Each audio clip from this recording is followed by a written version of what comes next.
कल से social media पर एक तूफ़ान बर्पा किया हुआ है। जो हुकूमत की तरफ से जो फ़ौज के सपोर्टर हैं वो कह रहे हैं कि असफन यार एक पख्तून था, उसकी बीवी के साथ यूनिवर्सिटी में ज़्यादती हो रही थी, उसकी बीवी को छेड़ा जा रहा था, उसकी इज़्ज़त को पामाल किया जा रहा था। जब उसकी बीवी ने उसे बताया कि उसकी इज़्ज़त के साथ खिलवाड़ किया जा रहा है, उसे टॉर्चर किया जा रहा है, उसे तंग किया जा रहा है, तो एक मर्द होने के नाते हर मर्द अपनी बीवी और अपनी इज़्ज़त की खातिर लड़ता है। तो इसलिए वो अपनी इज़्ज़त के लिए यूनिवर्सिटी में आया, अपनी इज़्ज़त को बचाने के लिए, क्योंकि झुंड जो था स्टूडेंट का, जो तलबा थे जो एहतजाज कर रहे थे, वो उस टीचर उस औरत को छेड़ रहे थे।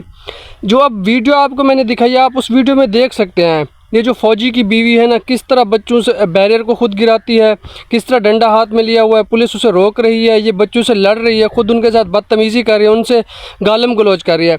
ज़ाहिर है जब आप जो अपने हक़ के लिए इंसान खड़ा होता है, जब आप उसे टॉर्चर करेंगे, उनके ख़िलाफ़ बात करेंगे, उनको बातें सुनाएंगे, तो ज़ाहिर है दूसरी तरफ से भी रिएक्शन आएगा। तो दूसरी तरफ से जब रिएक्शन आया तो इसने अपने शौहर को सीधा काल घुमाई। आप वीडियो में देख सकते हैं ये ख़ुद लड़ाई को जो है ना बढ़ावा दे रही है। लड़ाई रोकने की बजाय ये अपने कमरे में खामोश बैठने की बजाय तलबा से ख़ुद जाके बातें शुरू करती है, उनको इंगेज करती है।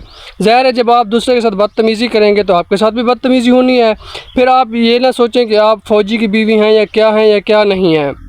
जब आप दूसरों को इज़्ज़त नहीं देंगे, आप दूसरों के हकूक़ का ख्याल नहीं करेंगे, आप ये समझेंगे कि हम ही हर चीज़ के बड़े, हम जो चाहें दिल करें, तो दूसरे भी आपकी इज़्ज़त नहीं करेंगे।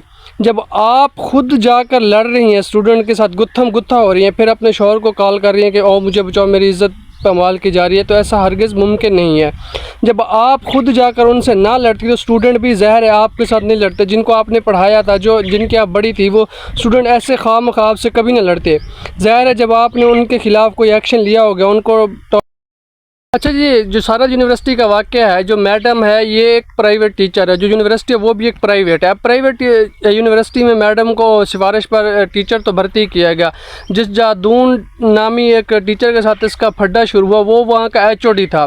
उसके ख़िलाफ़ शिकायतें आई, मैडम ने की बच्चियों से करवाई, उसको HOD के ओहदे से हटा दिया गया। अब मैडम को HOD बनाया गया। ज़ाहिर है जो भी यूनिवर्सिटी में सहूलियात देती है ना यूनिवर्सिटी इंतज़ामिया, तो ज़ाहिर है वो उससे बच्चों से पैसे लेती है, क्योंकि वो प्राइवेट यूनिवर्सिटी ऐसे सहूलियात तो नहीं देती।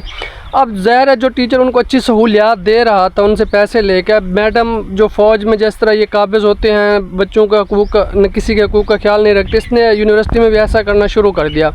तो ज़ाहिर है फिर बच्चों ने अपने HOD के हक़ में इसके ख़िलाफ़ एहतजाज किया। जब इसके ख़िलाफ़ एहतजाज किया गया तो मैडम को गुस्सा आया, बच्चों से पहले जाकर लड़ाई खुद मोल ली, फिर अपने शौहर को बुलाया, और शौहर साहब जो फ़ौज में जॉब करते हैं, मेजर रैंक है उसका, वो यूनिवर्सिटी में आते हैं, अपना पिस्टल निकाल के फायरिंग करना शुरू कर देते हैं, बच्चों को मारना लड़ना शुरू कर देते हैं। बच्चे जो है ना उससे डंडा छीन लेता है एक बंदा जो होता है। ज़ाहिर है जब आप दूसरों पर डंडा मारेंगे, दूसरों के हकूक़ पर माल करेंगे, तो ज़ाहिर है वो आपसे डंडा तो छीनेंगे। जब आप किसी को इज़्ज़त नहीं देंगे तो कौन आपको इज़्ज़त देगा।